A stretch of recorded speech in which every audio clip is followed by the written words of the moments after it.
এতদিন ছিলেন সচিন তেন্ডুলকর, সৌরভ গাঙ্গুলি, বিরাট কোহলি, এবার জায়গা পেলেন রোহিত শর্মা। বুঝতে পারলেন না আমি কি নিয়ে কথা বলছি বা কি বিষয়ে বলছি? আজকেই কিন্তু টিম ইন্ডিয়া চ্যাম্পিয়ন্স ট্রফি 2025-এ নিজেদের যাত্রা শুরু করলো। আর এই ম্যাচ সত্যিই কিন্তু স্মরণীয় করে রাখলেন হিটম্যান। ওডিআই ইন্টারন্যাশনাল ক্রিকেটে যারা 11,000 রান পূর্ণ করেছেন তাদের একটা লিস্ট যদি আমরা দেখি, তাহলে সেখানে দেখব দ্বিতীয় ক্রিকেটার হিসাবে ফাস্টেস্ট 11,000 রান আজকেই কিন্তু পূর্ণ করলেন রোহিত শর্মা।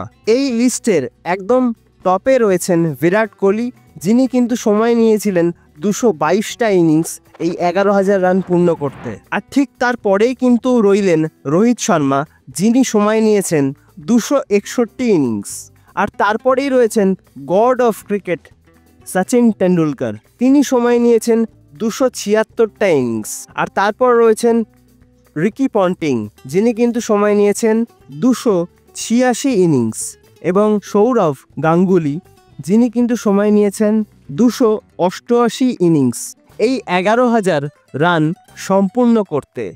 তবে আজকের ম্যাচটা যেভাবে শুরু হয়েছিল, যেভাবে টিম ইন্ডিয়ার বোলাররা একদম প্রথম থেকেই বাংলাদেশের ব্যাটসম্যানদের ওপর একের পর এক উইকেট তুলে নেওয়ার মাধ্যমে ক্রমাগত একটা প্রেশার তৈরি করছিল, সেটা কিন্তু সত্যিই দেখার মতন। একটা সময় বাংলাদেশের স্কোর ছিল 35 রানে 5 উইকেট। বিশ্বাস করবেন না, ম্যাচটা যখন দেখছিলাম মনে হচ্ছিল হয়তো খুব বেশি সময় লাগবে না এই ম্যাচটা জিততে টিম ইন্ডিয়ার জন্য। কিন্তু তারপরেই কিন্তু ঘটে গেল একটা আনএক্সপেক্টেড ঘটনা। হ্যাঁ, আমি এটাকে আনএক্সপেক্টেডই বলবো, কারণ রোহিত শর্মার মতন ফিল্ডারের কাছ থেকে ক্যাচ ড্রপ সত্যি কিন্তু খুব একটা দেখা যায় না। তবে আজ কিন্তু সেই কারণেই বাংলাদেশ এই ম্যাচে ফিরে আসার একটা সুযোগ পায়।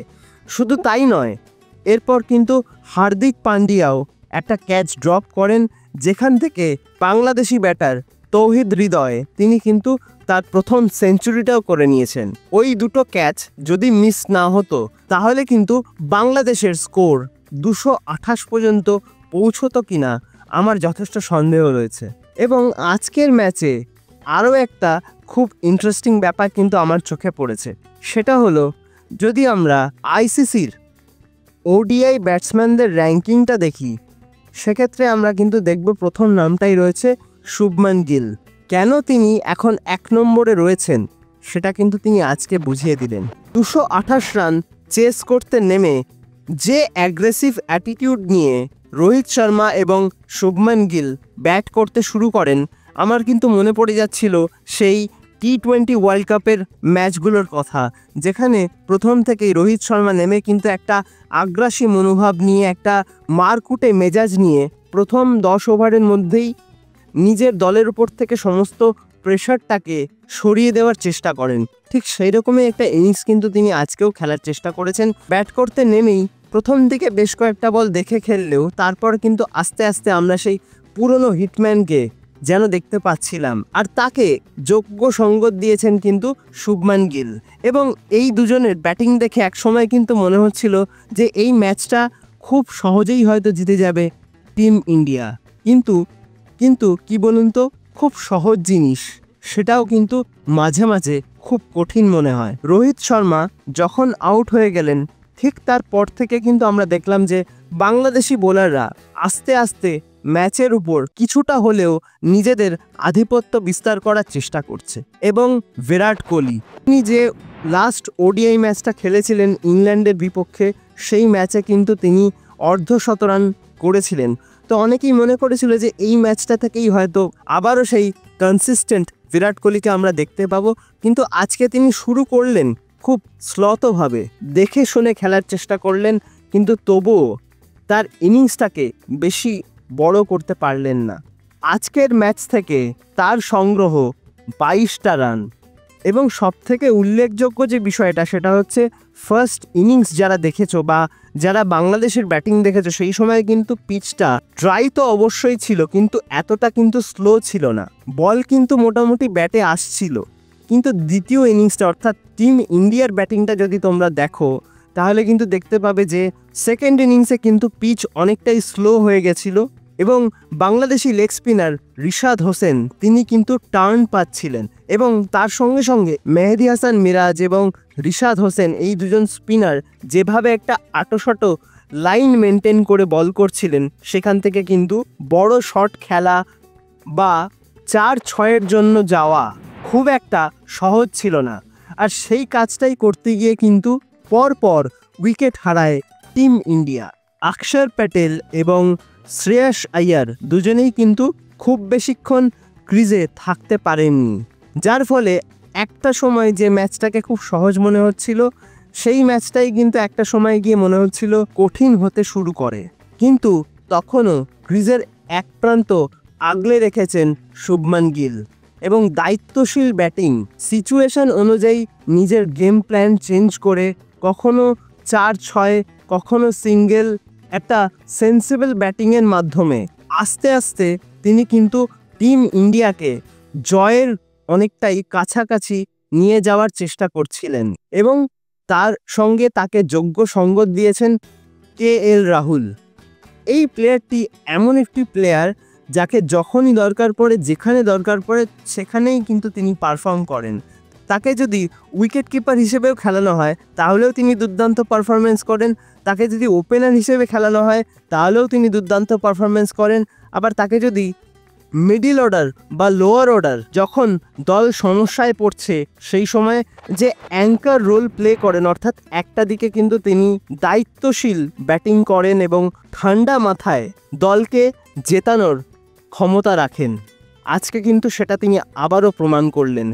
শুভমান গিলের সঙ্গে তার যে পার্টনারশিপ, এই পার্টনারশিপটা যে কতটা গুরুত্বপূর্ণ ছিল আজকের ম্যাচের নিরিখে সেটা কিন্তু আর বলে দিতে হবে না।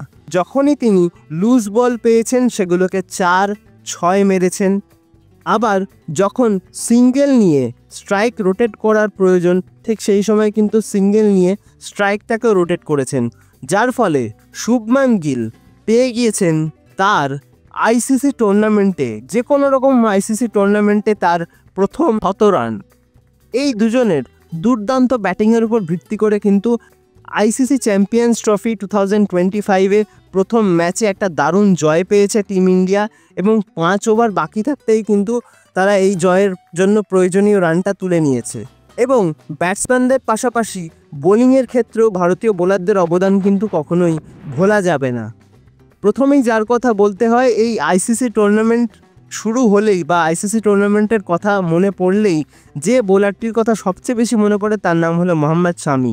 মোহাম্মদ শামি এতদিন পর দলে ফিরেছেন, এত বড় একটা ইনজুরি থেকে ওভারকাম করে তিনি দলে ফিরলেন এবং ফিরেই এত বড় একটা মঞ্চে প্রথম ম্যাচে 5-5টা উইকেট নিলেন এবং প্রথম দিকে বাংলাদেশি ব্যাটারদের উপর যে প্রেশার ক্রিয়েট করা সেটা কিন্তু অনেকটাই হয়েছে হর্ষিত রানা এবং মোহাম্মদ শামির আটোশাটো বোলিংয়ে। পরপর তারা যে প্রথমে উইকেটগুলো তুলে নিয়েছিল যার ফলেই কিন্তু সমস্ত রকম প্রেশারটা এসে পড়ে বাংলাদেশি ব্যাটারদের ওপর। হর্ষিত রানা এবং মোহাম্মদ শামির পাশাপাশি এই ম্যাচে খুব গুরুত্বপূর্ণ একটা ভূমিকা পালন করেছেন অক্ষর প্যাটেল। তিনিও কিন্তু ক্রুশিয়াল টাইমে বল করতে এসে দুটো খুব গুরুত্বপূর্ণ উইকেট নিয়েছিলেন, যার ফলে বেশ খানিকটা চাপে পড়ে গেছিল বাংলাদেশ।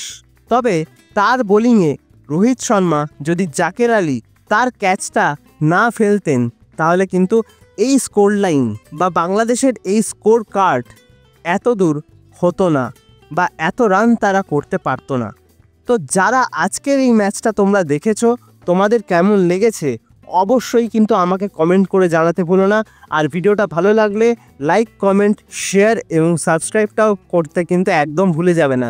সাবস্ক্রাইবটা করে দিয়ে পাশের বেল অপশানটা প্রেস করে অবশ্যই কিন্তু অল অপশানটা প্রেস করে রাখবে, যাতে সমস্ত রকম নতুন ভিডিওর নোটিফিকেশন তোমরা সবার আগে পেয়ে যাও যখনই আমি কোনো নতুন ভিডিও পোস্ট করব।